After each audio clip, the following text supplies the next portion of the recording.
So she's in her living room, and then she gets this like very familiar smell. Smells like burning wood, like campfire, like braai, or for those of you who are not South African, like a barbecue, that kind of smell. And it instantly takes her somewhere else. She's like, oh damn, I miss being outside in nature around a campfire. And then she looks around and she's like, oh, where's the smell coming from? There's no candles on. We're in the middle of winter and all the windows are closed. And it seems like it's just coming from the living room where her son has his gaming setup. And there was a small device on the table there that she had never really paid attention to. The smell is already fading, but she's still confused as to where the smell came from, but also taken to happy memories. That weird device on the table, it made that memory pop into her head. So this random device that her son has on the table there is called Omara, and it's made by a company called OVR Technology. It launched on Kickstarter on the 16th of May 2026, so literally this month, with shipping confirmed in Q4 of this year. The VIP backer price is $250, but then the retail price is said to be $500. So what is this weird device? It either sits on your desk or it clips onto your VR headset. Inside this like cassette-like thing, there are 16 different scents.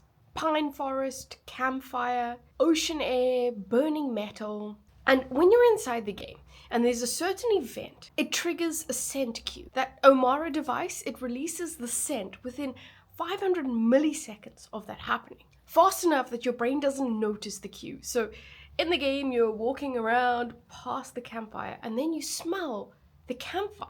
And your brain is not actively being like, oh, this is weird that there's a campfire smell in my living room, because you're immersed with the VR headset there. You just feel more immersed in it. And now 26 different game studios are already building titles around this device. The likes of Minecraft or Stardew Valley mods. I don't know that game, but they're all said to be in development to utilize this new device.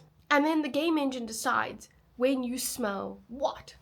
So many years ago, when you used to watch cooking television, you always be like, when is smell-o-vision coming? Maybe coming very soon, maybe 2026. So total immersion in games is something that people have been working towards over the past 30 years. Graphics have got better, VR headsets are there, like those walking pads that you can fake walk, well, real walk, but fake walk around. All of this is to optimize this experience. There's also like the haptic things, like when you touch something, it vibrates in different parts of your body, not just in your controller now. All of this is indicative of where we want to go with this type of virtual reality. And it is to like make it feel more real, to effectively close the gap between what you see, what you experience, and then what your body believes. And a lot of that has worked through like our eyes and our ears and then like sensory touch.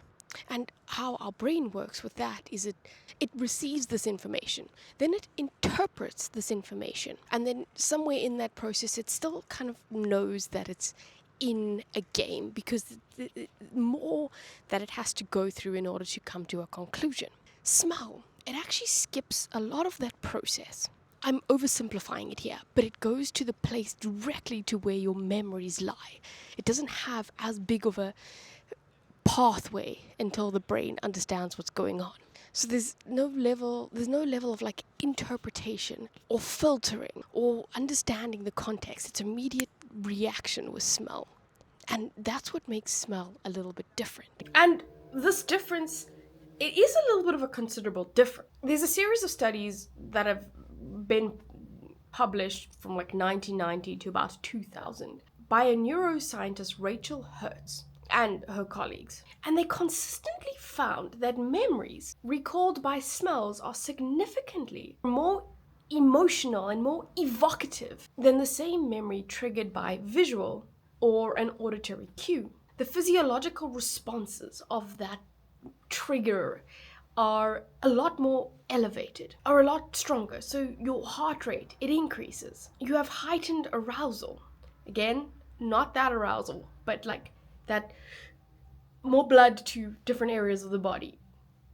Thus, the feeling of being transported back in time through your memory is a little bit more intense. The emotion isn't just like remembered, it's re-experienced. And I don't know if you've had this experience before. The one I can liken it to is if you've had like a past boyfriend or girlfriend or something, and they had a particular smell, and then you walk past someone else that smells that, you're like, whoa, that type of thing. Or your grandmother's cooking a specific food, and then you smell something like it, you're like, whoa.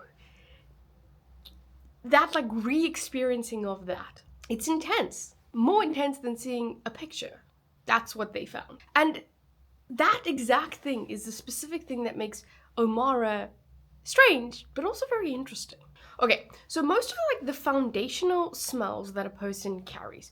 So my foundational smells, I know I'm using foundational smells. It's a bit of a weird term, but like, hear me out. I don't have words to explain this. The smells that you recognize as a kid. Let's say that you grew up in a very Mediterranean household and they cook a lot of garlic. Garlic has a very strong foundational smell to you versus like a British person. I'm sorry if I'm offending British people. I don't know if you cook with garlic, but I'm assuming you don't cook with as much garlic as someone from Spain or something. Now, the Spanish person will have maybe a more intense foundational smell of garlic. And this is kind of tightly bound to their personal experiences of growing up as a kid. Maybe they're watching television in the living room while their parents were cooking garlic at 8 o'clock in the morning. You know, that linked to them, whereas a British person might have a different type of smell. Maybe even a smell of, what do you call it? A fireplace, like in the house. Like maybe that is linked. In South Africa, I have no notion of what a fireplace smells like in the house because we have no need for one, but a British person might have that. Now, these are just examples of foundational smells. Obviously, everyone else can have their own independent ones.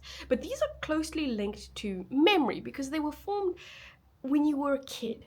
Almost like for the first 10 years, 15 years of your life. Why is Axe body spray, or in South Africa we had hoity-toity that a lot of the teenagers wore, that you were like, whew, because the whole of high school, that was the cool scent that everyone, or the deodorant that everyone wore. Wilander and Larson found that autobiographical memory cues by smell are significantly older than memories caused by vision and language. The archive that Omara is like reaching into inside us to like bring out memories and make that experience a lot more immersive was kind of mostly built, according to their research, before this person was 10 years old. So when Omara fires the smell of campfire, it isn't just generating like a neural sensory experience. It's reaching into the oldest, most emotionally weighted memories a person carries. So in our story above, when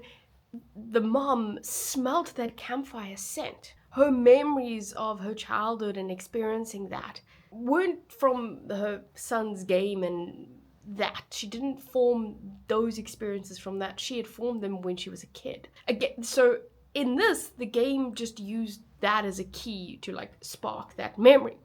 And this is where it gets a little bit interesting because her son is under 10 years old.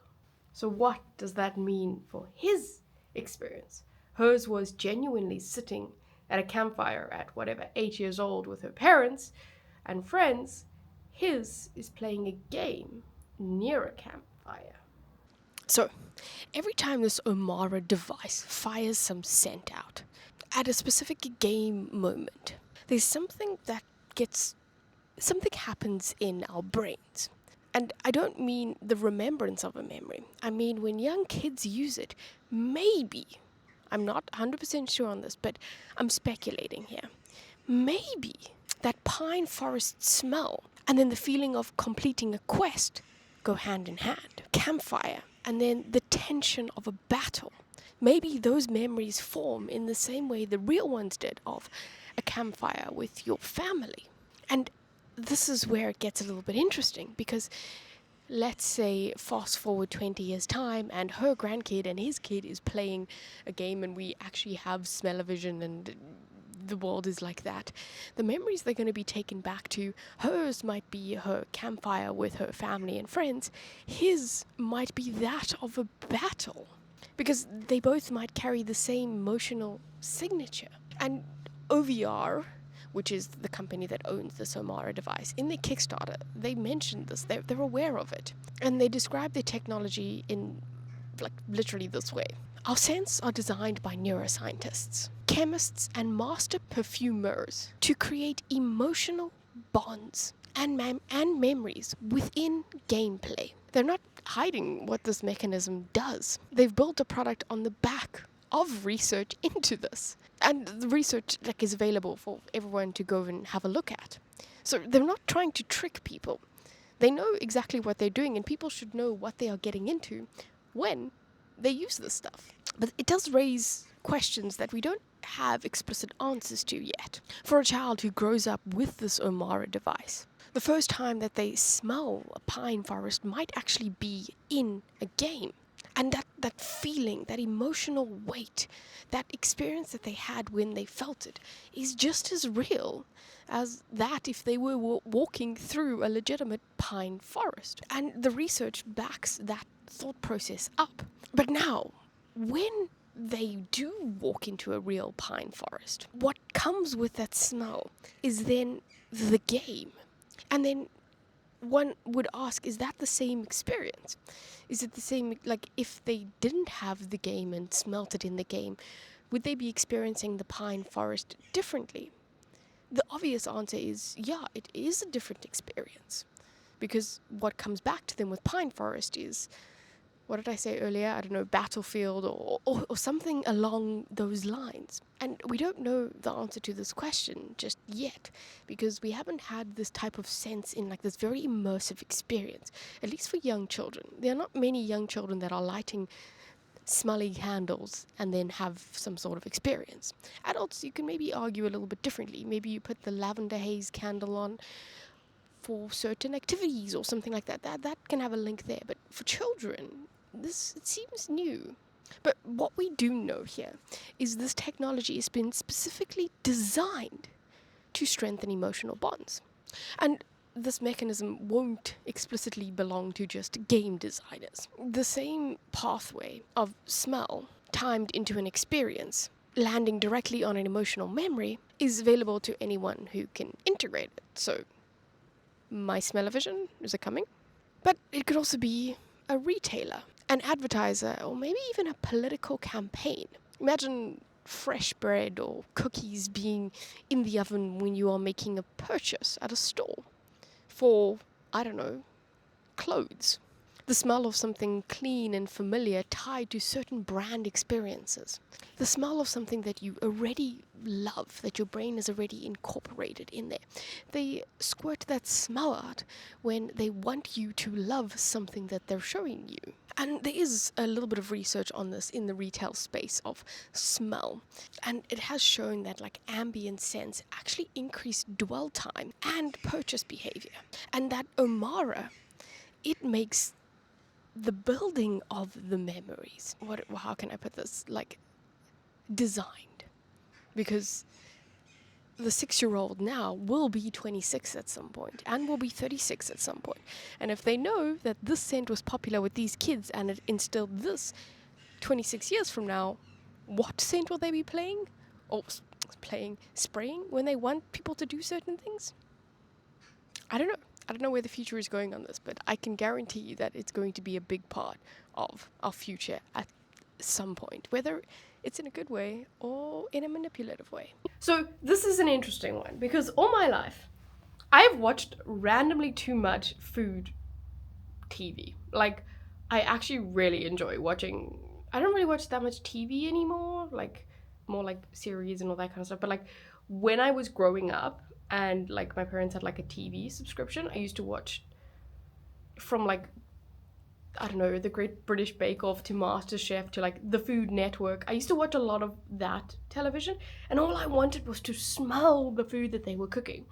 And this seems like the first step in that.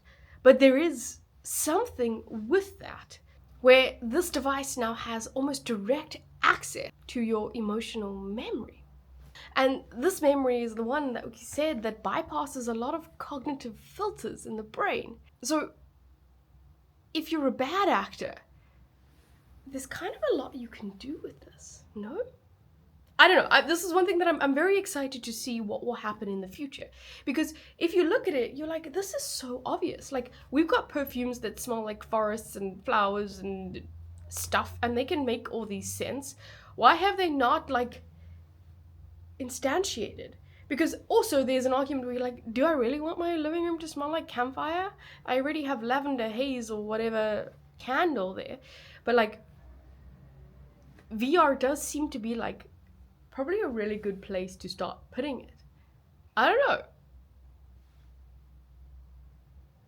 Anyway, I'll check you guys in the next one.